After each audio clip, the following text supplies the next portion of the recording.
Assalamualaikum warahmatullahi wabarakatuh.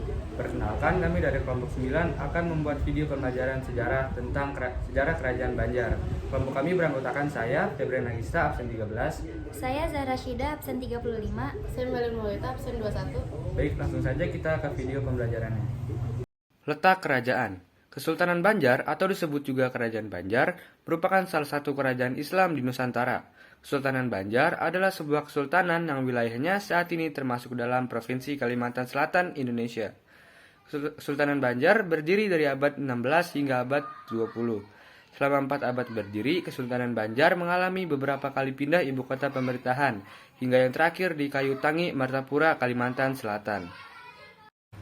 Selanjutnya yaitu sejarah berdirinya Kesultanan Banjar.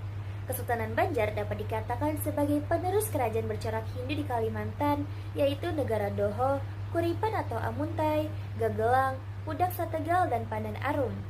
Sejarah kerajaan Banjar pun tidak lepas dari Negara Doho, kerajaan Hindu yang pernah berkuasa saat itu.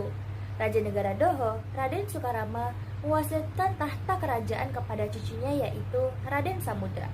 Namun, anak dari Raden Sukarama, Pangeran Tumenggung, merebut tahta hingga memaksa Raden Samudra melarikan diri dan bersembunyi di daerah hilir Sungai Barito karena nyawanya terancam. Dalam pelariannya, Raden Samudra membentuk kesepakatan dengan komunitas Melayu. Komunitas Melayu mau menjadi pelindung dan membantu Raden Samudra merebut kembali tahtanya asalkan mereka tidak perlu membayar upeti kepada Negara Doho. Untuk merebut kembali tahtanya, Raden Samudra meminta bantuan kepada Kerajaan Demak. Sultan Demak setuju dengan permintaan tersebut, asalkan Raden Samudra dan pengikutnya mau memeluk Islam. Setelah sepakat, penyerangan dilakukan dan Raden Samudra berhasil merebut tahtanya kembali. Pada tahun 1526, Raden Samudra memindahkan rakyat Negara Doho ke Kuin, Banjarmasin sebagai pusat pemerintahan dan mengukuhkan dirinya sebagai penguasa Kesultanan Banjar dengan gelar Sultan Suryansyah. Setelah Sultan Suryansyah wafat pada tahun 1545, tahta kerajaan kemudian diambil alih oleh Sultan Rahmatullah yang berkuasa antara 1545 sampai 1570 Masehi. Sistem pemerintahan Kesultanan Banjar masih mengikuti pendahulunya, yaitu Negara Doho. Jabatan raja diturunkan pada keturunannya atau pewaris yang sah, sedangkan jabatan tertinggi setelah raja adalah Perdana Menteri yang bergelar Mangkubumi. Melihat sejarahnya, pengaruh agama Islam oleh Khatib Dayan dari Kesultanan Demak di Banjar menjadi sangat dominan. Hal ini terbukti dari peninggalan Kesultanan Banjar berupa masjid yang memiliki ragam arsitektur menyerupai Masjid Agung Demak. Raja-raja terdiri atas raja pendiri, raja terbesar, dan raja terakhir.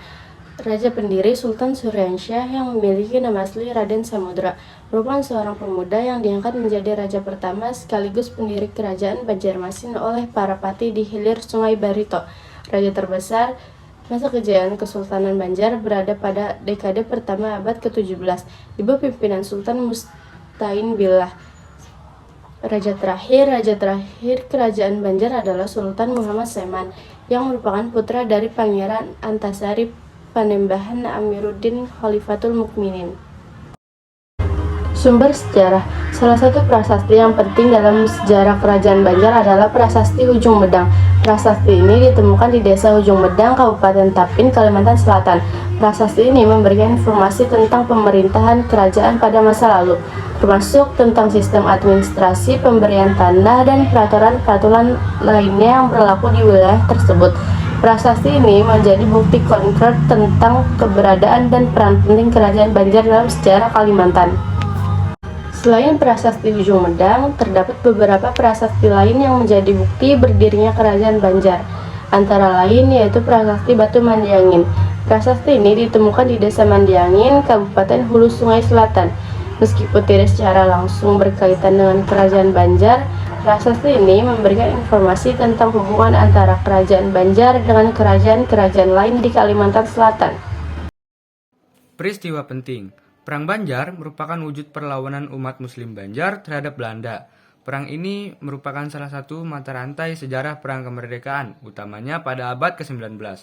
Perang Banjar juga dilatar belakangi oleh intervensi Belanda.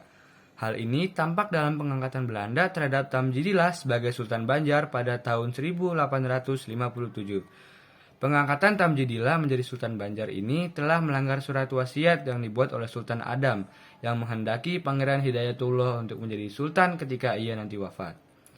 Setelah Tamjidillah diangkat menjadi sultan, maka timbul kericuhan di wilayah kerajaan Banjar. Kericuhan itu merupakan reaksi masyarakat Banjar yang tidak suka akan pengangkatan Tamjidillah menjadi sultan. Pada tanggal 28 April 1859, Pangeran Antasari memimpin rakyat Banjar untuk melakukan penyerangan terhadap Belanda di Benteng Oranye Nassau. Sejak saat itulah Perang Banjar meletus.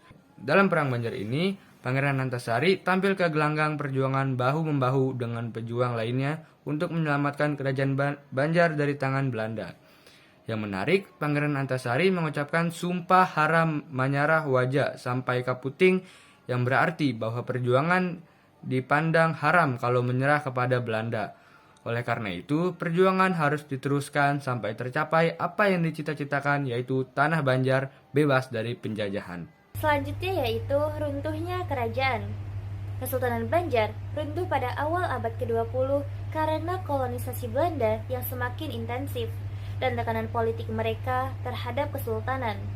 Selain itu, konflik internal termasuk pemberontakan dan perubahan politik di Nusantara melemahkan kedaulatan Kesultanan Banjar. Kesultanan Banjar mulai menuai keruntuhan setelah sering terlibat polemik dengan VOC atau Belanda. Pada tanggal 11 Juni tahun 1860, Kesultanan Banjar dihapus dan digantikan Komisi Kerajaan di bawah pengawasan Belanda.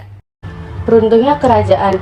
Kendati begitu, pemerintahan Kesultanan Banjar baru benar-benar berakhir pada 24 Januari 1905. Wilayah Kesultanan Banjar yang meliputi banyak daerah di Kalimantan Selatan dan Kalimantan Tengah dibagi menjadi beberapa kerajaan kecil. Pada tahun 1934, Kesultanan Banjar dibubarkan secara resmi oleh pemerintah Hindia Belanda dan wilayahnya digabungkan ke dalam administrasi kolonial Belanda di Hindia Belanda. Beberapa peninggalan kerajaan Banjarmasin yaitu adalah Masjid Sultan Suryansyah, Masjid Jami Banjarmasin, dan Makam Sultan Suryansyah yang masing-masing terletak di Kalimantan Selatan. Baik, sekian dari kelompok kami. Kurang lebihnya mohon maaf. Wassalamualaikum warahmatullahi wabarakatuh.